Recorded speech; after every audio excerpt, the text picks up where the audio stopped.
Oke, Assalamualaikum warahmatullahi wabarakatuh. Salam sejahtera untuk kita semua. Om Swastiastu, Namo Buddhaya, Salam, salam kebajikan. Kembali bersama saya Agus Maulana. Kali ini tidak sendirian, saya ditemani oleh teman saya, Bapak Khairijal Tabrani atau biasa dipanggil Pak Oo. Nah, apa kabar Pak Oo? Sehat. Alhamdulillah. Gimana selama PSBB ini? Ya, selama PSBB ya di rumah aja. Benar-benar di rumah, nggak Di kemana-mana rumah itu? aja, nggak kemana-mana, nungguin gaji aja udah. WFH, waiting salary from home. Gitu. Jadi kalau orang lain itu work from home, jadi kalau Pak Oo itu ya tinggal nunggu gaji di rumah. Karena memang ya nggak bisa apa-apa ya kan, keluar nggak boleh gitu kan, karena kita juga mengikuti anjuran pemerintah. Nah, tetapi menurut lu sendiri, oh gitu kira-kira, apa sih yang bisa kita refleksikan ya? Kita sebagai orang tua aja dulu, ketika kita menjalani PSBB ini hampir 3 bulan ini, gitu ya. Lesson learn-nya apa yang kira-kira lu dapat? Awalnya juga saya bingung mengalami kondisi mendadak kita nggak boleh kemana-mana. Gitu. Saya coba lihat status beberapa teman-teman di medsos, mereka pun juga mencoba untuk mencari hikmah di balik kondisi yang mereka hadapi ini. Sama kebanyakan orang juga yang saya alami bersyukur bisa berkumpul bersama Keluarga gitu ya? secara utuh gitu. Anak yang tadinya sekolah di Aceh juga alhamdulillah bisa pulang, jadi bisa berkumpul di rumah. Menjalankan ibadah puasa selama penuh 1 bulan Ramadan di rumah, yang tadinya di tahun-tahun sebelumnya kita jarang ketemu, jarang sholat berjamaah di rumah gitu. Nah, tetapi dengan adanya kondisi situasi yang memaksa kita untuk tetap di rumah, akhirnya kita melakukan segala sesuatunya di rumah. Kalau dibilang bosan ya bosan juga. Saya tertarik itu sama satu ketika saya nonton tayangan di televisi, saya kutip dari Eyang Titik Puspa. Dia bilang pilihannya sederhana. Anda mau bosan di rumah atau bosan di dunia? Saya bilang oh iya ya, bener juga. Kalau kita nekat berkeliaran secara bebas, ikut berkontribusi menyebarluaskan virus ini sama dengan ya kita cari mati gitu. Nah, saya lihat ke diri saya, ke keluarga saya, anak-anak saya masih panjang pengharapannya gitu. Kalau lu mati juga nggak apa-apa ya? Kalau saya mati nggak ada masalah, tapi kan kasihan anak-anaknya gitu. Nah, jadi akhirnya begitu. Bicara hikmah, yaitu saya sebagai bagian dari karyawan yang juga sama dengan teman-teman yang lain itu mencoba untuk mencari hikmah. Selebihnya kemudian ya kita sebagai orang tua di rumah bingung juga nih ngelihat anak bete juga. Ya. Kalau setiap hari mereka harus main gadget juga. Ya, nggak bagus juga ya kan? Kasihan juga gitu. Saya takut jangan-jangan Anak-anak juga butuh apa namanya relasi sosialnya kan harus relasi juga terjaga sosialnya. ya seperti itu. Nah gini, ketika kita melakukan work from home selama PSBB ini, menurut lu efektif nggak sih kerja di rumah itu? Misalnya kita mengandalkan jaringan internet atau kalau rapat menggunakan aplikasi Zoom seperti itu. Itu tantangan bagi saya. Tantangan kita beradaptasi dengan situasi kondisi yang ada. Pertama saya melihat begini, COVID ini saya lihat sebagai sebuah bencana yang kebetulan bersifat global. Ya. Itu kan pandemi ini.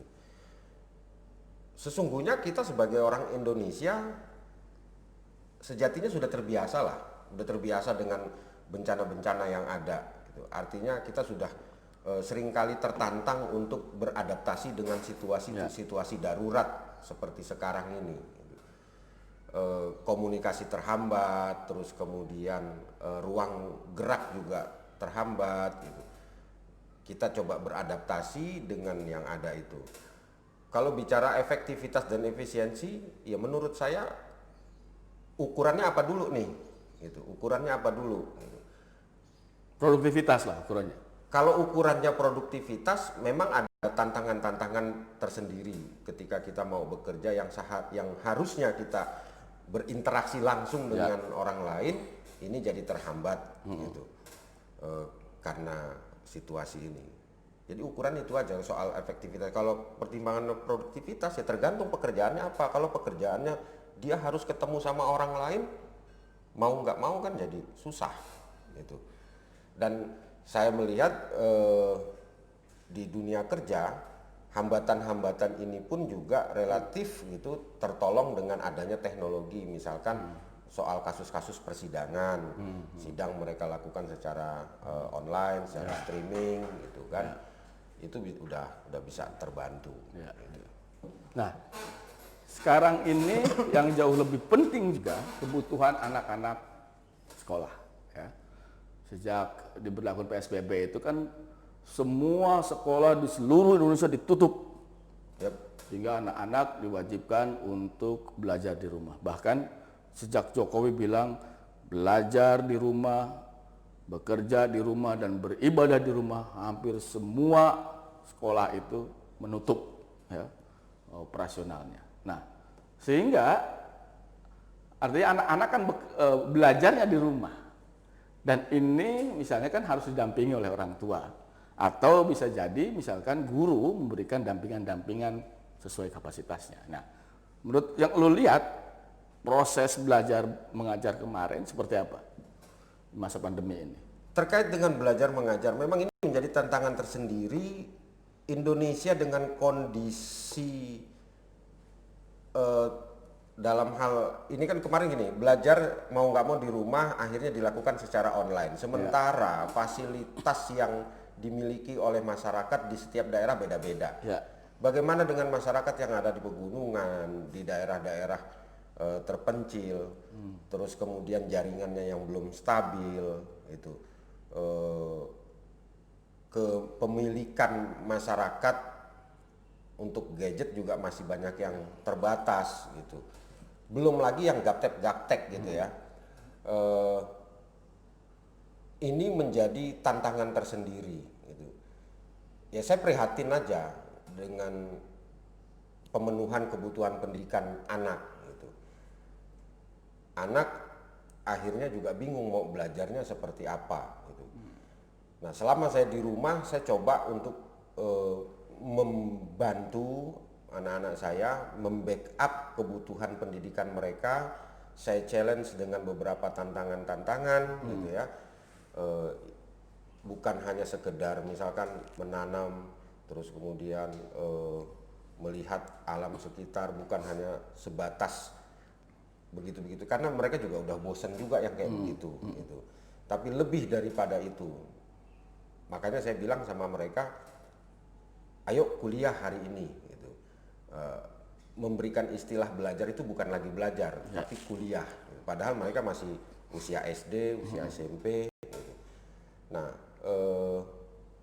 apa yang mereka lakukan selama di sekolah itu saya coba naikkan challenge-nya itu sehingga jauh lebih menantang buat mereka gitu. Kalau di rumah ya seperti itu. Sebagai orang tua saya sebatas hanya bisa membantu anak-anak untuk tetap menjaga semangat belajar mereka, menjaga motivasi mereka untuk tetap berkembang itu, juga menjawab kebingungan mereka terhadap situasi sekarang. Karena pada akhirnya beberapa anak juga mengalami kondisi serba salah. Main gadget terlalu lama, ditegur sama orang tuanya, mau berinteraksi keluar rumah juga dijaga sama orang tuanya, dibatasi gitu kan. Akhirnya jadi serba salah. Nah, pada kondisi-kondisi seperti ini orang tua perlu berbicara, mendiskusikan, membahas bersama anak-anak perihal apa yang bisa dilakukan untuk mengisi waktu-waktu kondisi situasi darurat ini. yang lebih produktif. Ya. Nah, karenanya kemudian pendekatan atau metode yang efektif digunakan selama COVID kemarin ini adalah pendekatan project based learning, Ya. gitu. Jadi kita bikin project sama-sama, project yang Artinya kita juga guru-guru gitu ya, harus melupakan juga target-target kurikulum itu. Gak mungkin kita misalnya mengejar target kurikulum yang sudah dicanangkan gitu ya, sesuai dengan agenda-agenda kurikulum yang sudah ada. Artinya harus menyesuaikan kan, nggak mungkin misalnya guru memaksakan bahwa ketuntasan belajar misalnya ya, untuk materi ini pada minggu ini harus selesai dengan cara ini, sementara mereka ada persoalan keterbatasan. Nah, ini juga fisik, menarik. misalnya gitu. Oke, soal kurikulum ini juga menarik menurut saya. Dengan adanya efek COVID seperti sekarang ini, sejatinya kita bisa berpikir ulang tentang kurikulum. Ya. Kurikulum, sejauh yang saya ketahui, secara bahasa itu kan artinya trek jalur kuda lah. Kalau untuk orang Yunani dulu bilangnya itu jalanan kuda itu. Kalau untuk kuda pacu atau lalu lintas kuda, artinya itu jalan, yang namanya jalanan itu kan membatasi, itu batasan. Gitu. Nah, kurikulum di sini kan sebetulnya batasan capaian. Sejatinya anak itu kan bisa melampaui dari kurikulum itu sendiri. Nah, sementara siapa yang mendesain kurikulum? Ya. Padahal pertanyaannya, siapa yang membutuhkan pendidikan? Yang membutuhkan anak, tetapi yang mendesain kan ini orang dewasa. Orang tua, ya. Nah, dengan adanya COVID, yuk sama-sama kita tantang anaknya maunya apa? Artinya ketika itu kita lakukan dengan sendirinya, anak terlibat dalam mendesain kurikulum. Ya, betul. Itu. Nah, kedepannya saya pikir Kementerian Pendidikan juga harus bisa merubah paradigma baru bahwa menyusun kurikulum juga harus melibatkan siswa. Siswa maunya apa, siswa butuh tantangannya apa, dia ingin bisa apa, dia ingin menguasai apa, dia ingin terampil dalam bidang apa. Sehingga dalam kata lain, pendidikan itu adalah sebuah proses yang meningkatkan kualitas hidup anak. Iya kan? Gitu. Karena dengan dia mengikuti proses pendidikan, maka bertambahlah kualitas kehidupan anak itu. Ada implikasi langsung terhadap juga pendidikan anak. Itu proses untuk membantu anak menjadi. Ya. Gitu. Menjadi apa? Ya, apa yang diinginkan. Ya. Gitu. Nah. Ya, kalau bahasa umumnya menjadi manusia seutuhnya, tapi versi si anak. Dia ingin menjadi dokter yang benar, ya dalam versinya si anak. Dia ingin menjadi model kayak Sidul, tukang insinyur gitu kan. Dia ingin menjadi apapun yang dia inginkan. Disitulah bagi saya, itulah pendidikan yang memerdekakan sesungguhnya. Anak merdeka menentukan dirinya sendiri, anak merdeka menentukan masa depannya sendiri. Loh, kalau gitu di mana peran guru dan orang tua? Nggak usah khawatir deh, guru itu nggak perlu khawatir kehilangan perannya. Peran guru dan orang tua masih sangat penting mendampingi proses tumbuh kembang fasilitasi anak sampai menjadi. Ya. Kita kan punya ide-ide yang brilian dari seorang Ki Hajar Dewantara, itu Ingarso Sung Tulodo Ingman Dia Mangunkarso Tuturi Handayani. Itu kan menunjukkan betapa peran dan fungsi orang tua atau guru itu sangat fleksibel. Ya. Dia bisa menjadi role model, dia bisa menjadi partner gitu. Dia bisa juga menjadi supporter gitu. Betul. Itu. Nah, sementara kan strikernya tetap anak-anak. Pelakunya. Jujurnya anak-anak. Fighternya anak-anak. Itu. Jadi gue teringat ini, ada buku namanya Summerhill School. Ini ceritanya cerita di Inggris bahwa dalam satu sekolah itu anak-anak ya dibebaskan lu mau belajar apa sesuai selera aja masing-masing. Kalau dia hobinya bercocok tanam, biarkan aja dia bercocok tanam di situ sampai kemudian memproduksi sesuatu. Kemudian ada juga anak yang sukanya menyanyi, biarkan aja dia belajar menyanyi di situ. Sehingga disitulah sekolah itu betul-betul memang memfasilitasi anak untuk menjadi itu, menjadi apa yang mereka inginkan. Iya. Kemudian guru-guru menjadi fasilitator, ya, memberikan arahan-arahan, guidance yang kira-kira ini loh tracknya kalau lo mau di sini. Bila Seperti dibutuhkan itu. sama anak. Ya, betul. Ya, gitu. Ya tentu ini jadi dalam pengawasan juga misalnya kalau dia melenceng misalnya ya dia arahkan. Ini di sini loh caranya. Yang benar tuh yang begini. Kan bisa jadi kalau anak dibiarkan saja misalnya ya dan tidak bisa jadi Bisa dia tidak membahayakan perlu dirinya. ya membahayakan dirinya. Itu kan harus ada arahan-arahan orang Iya. dewasa di situ. Betul. Nah, artinya bisa jadi ke depan sekolah kita itu tidak lagi hanya dibagi kepada 3 atau 4 jurusan saja. Ya. Ya.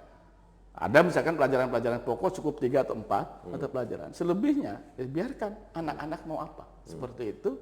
Tentu saja misalnya ya guru kemudian mesti menyusun bersama target-target kurikulum yang ingin capai itu ya dengan semua stakeholder itu. Tidak lagi misalnya yang menjalankan itu anak-anak di daerah pedesaan, yang menyusun kurikulumnya adalah orang-orang di perkotaan. Ya. Yang kemudian ini tidak nyambung. Kira-kira kan Betul. begitu, ya kan? Ini kan challenge juga Sehingga anak jadi pendidikan kita. tercerabut dari akar Ya. budayanya. Pendidikan yang diberikan oleh sekolah itu ada sesuatu yang tidak dibutuhkan, kira-kira gitu. Bahkan kan kira-kira ingatnya gue gini, gue dulu belajar bahasa Inggris itu dari SD, SMP, SMA, kuliah. Gak ada itu yang gue ingat. Artinya pendidikan yang gue dapat itu adalah sesuatu yang gue lupakan kemudian. Iya. Yang sebetulnya pendidikan itu adalah sesuatu yang memberikan efek manfaat bagi gue, kira-kira gitu kan gitu. Iya, Ya, betul. seperti itu. Sama persis misalkan siapa pendiri Amerika itu, negara Amerika itu? Yang pasti bukan Bang Udin. Siapa kira-kira? Atau diantara beberapa presiden lama gitu kan ya, anak-anak SMA itu tahu bisa menyebutkan siapa itu Benyamin gitu kan. Bukan Benyamin Daphne kan? Bukan juga Benyamin Sueb, bukan. Nah, tetapi mereka tidak bisa mengenal kenapa jalan gang di rumahnya disebut Gang Haji Naim. Siapa Gang Haji Naim itu? Iya. Itu juga salah satu fakta betapa anak itu tercerabut dari akar budaya lokalnya. Mereka mengenal singa tapi mereka nggak tahu kodok bangkong, kodok sawah.